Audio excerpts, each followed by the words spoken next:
Drácula de Bram Stoker, Episódio 1. Estou em Bistriz, na Transilvânia, região fria, rodeada pelos Montes Cárpatos. Longe de casa, bem longe. Nunca imaginei que pudesse chegar um dia como este, selvagem, sombrio e ao mesmo tempo apaixonante. Saí de Londres há cerca de uma semana. Segui para Munique, onde treinei meu alemão, e de lá parti já faz 3 dias. Viajei sempre de trem. Passei por Viena, antes de chegar a Budapeste, onde pude fazer um pequeno passeio pela cidade. Tive ótima impressão do que vi. Conheci uma das mais lindas pontes da minha vida, sobre o rio Danúbio. Tudo era tão diferente. Sentia-me saindo do Ocidente e entrando no Oriente. Ontem à noite cheguei a Klausburg, capital da Transilvânia. Antes de partir de Londres, tive algum tempo para consultar livros e mapas referentes à Transilvânia.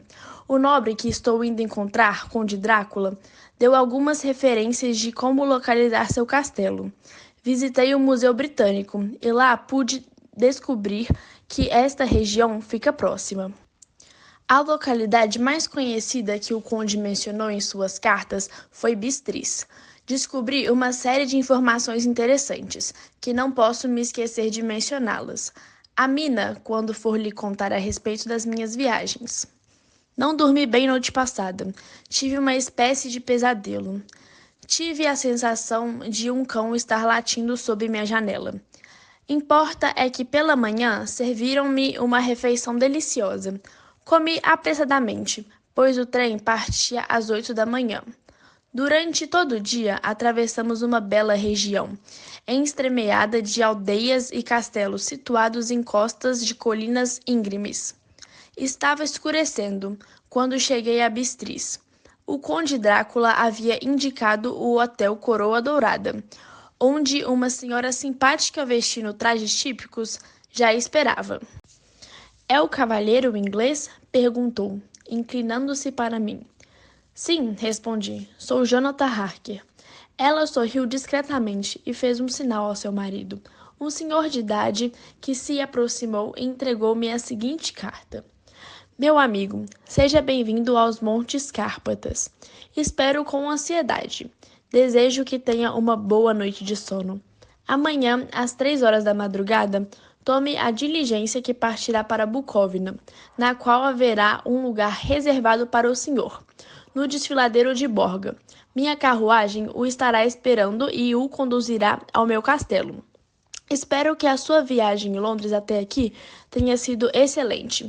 Estou certo de que sua estada em meu belo país será muito agradável. Seu amigo Drácula."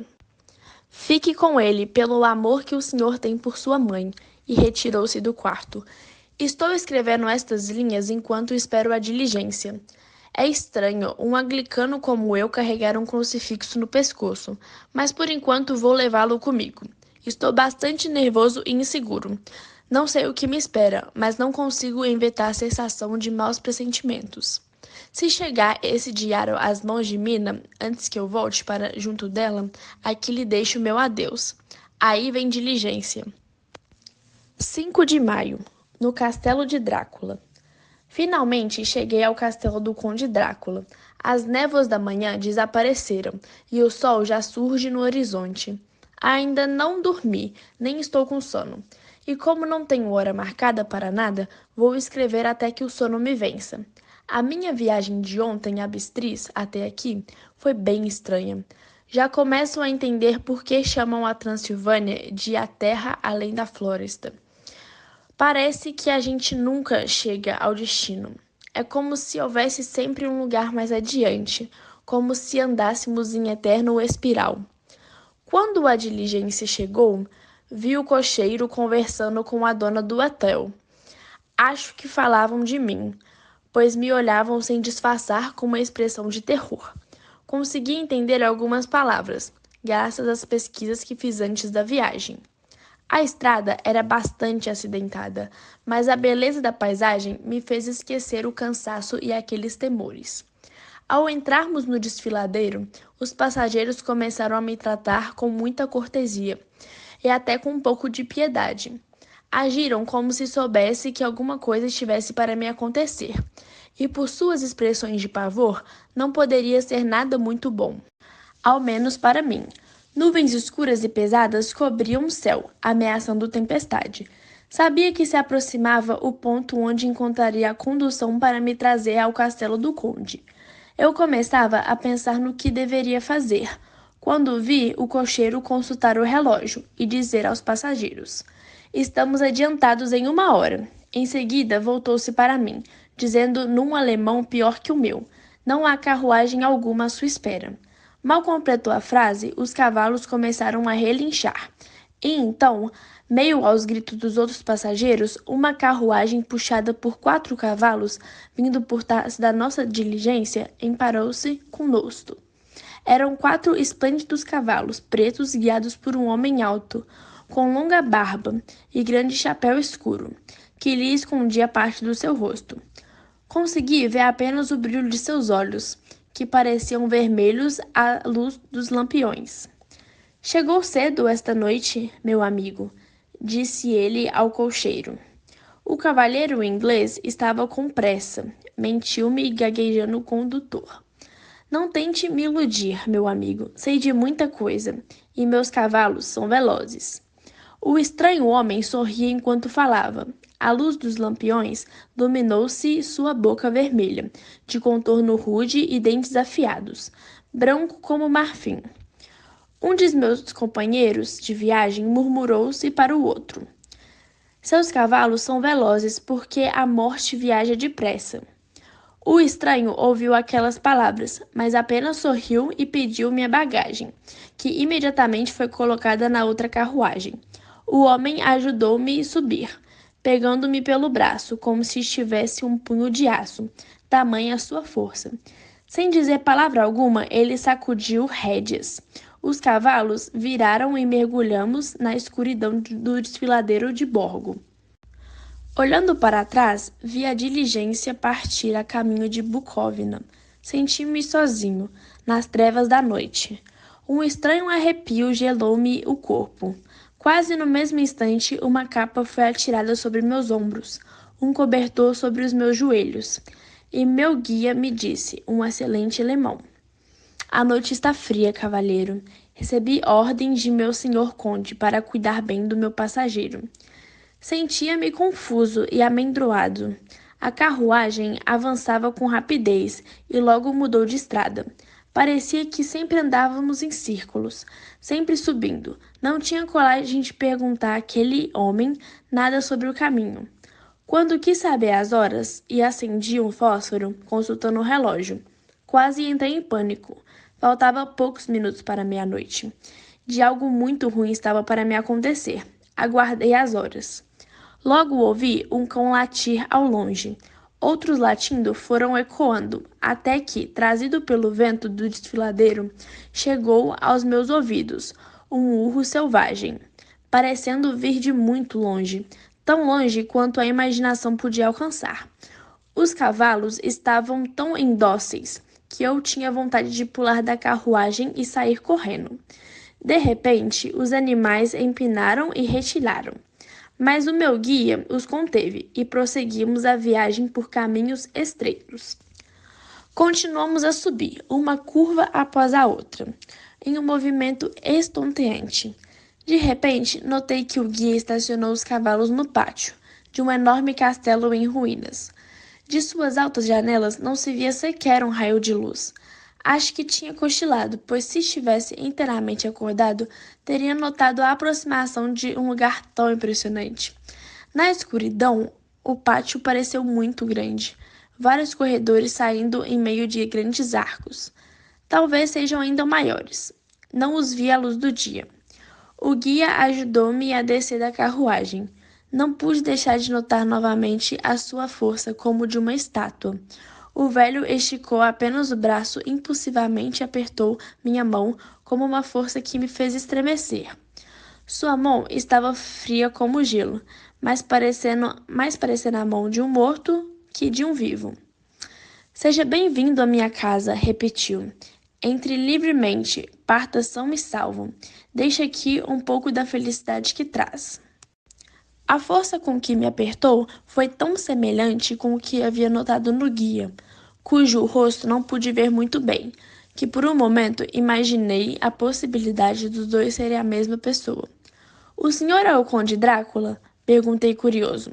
"Sou Drácula", respondeu ele. "Entre, Sr. Harker.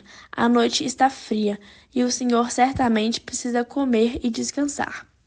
Enquanto falava, colocou o lampião sobre um suporte da parede e, antes que eu pudesse impedir, pegou minha bagagem. Trouxe-a para dentro e empurrou a porta. O barulho ecoou pelo enorme e silencioso ambiente. "Eu levo a minha mala", protestei. "O senhor é meu hóspede. Já é tarde e meus criados não podem atender agora. Permita-me a honra de eu mesmo cuidar do senhor." O conde insistiu. Entreguei-lhe a carta lacrada que o Sr. Hawkins havia confiado a mim.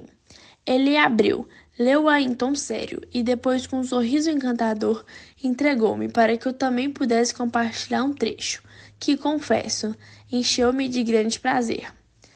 "Lamento que um ataque de gota moleste que me acometesse com frequência me impeça completamente de realizar qualquer viagem no futuro próximo. Sinta-me feliz, porém, em comunicar que posso enviar um substituto competente, pessoa em que deposito absoluta confiança. É um jovem energético, talentaço e muito leal. É discreto e pouco falador, e se fez homem trabalhando para mim.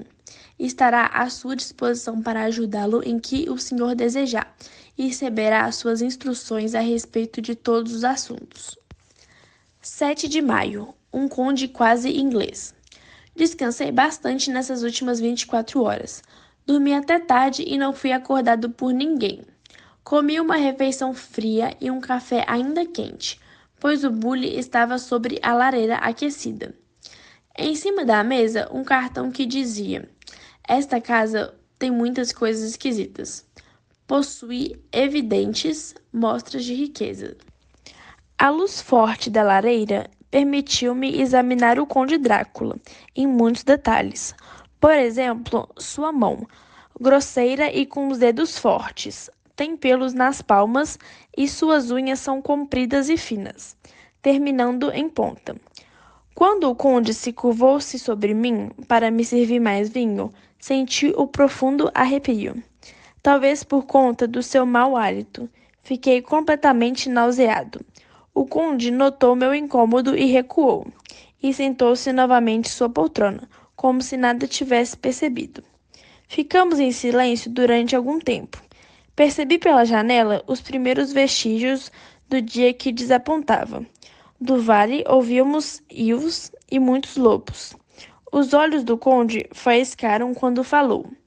"Ouça-os, são crianças da noite. Ouça a melodia, que música fazem." E notando meu espanto, acrescentou: "Os senhores que vêm da cidade não podem compreender os sentimentos de um caçador." Depois levantou, arrematando antes de sair. "Mas o senhor deve estar cansado. Nesta manhã poderá dormir até a hora que quiser. Terei de me ausentar o dia todo. Durma bem e tenha bons sonhos." Vim direto para o quarto, de onde escrevo estas linhas. Um mar de pensamentos começa a tomar conta de mim. Tenho dúvidas, medos e penso em muitas coisas estranhas, que nem me atrevo a confessar a mim mesma. Que Deus me proteja. Boa noite àqueles a quem amo. Boa noite, ou melhor, bom dia, minha querida Mina. Possui evidentes mostras de riqueza, como peças de ouro do serviço de mesa, que certamente têm imenso valor.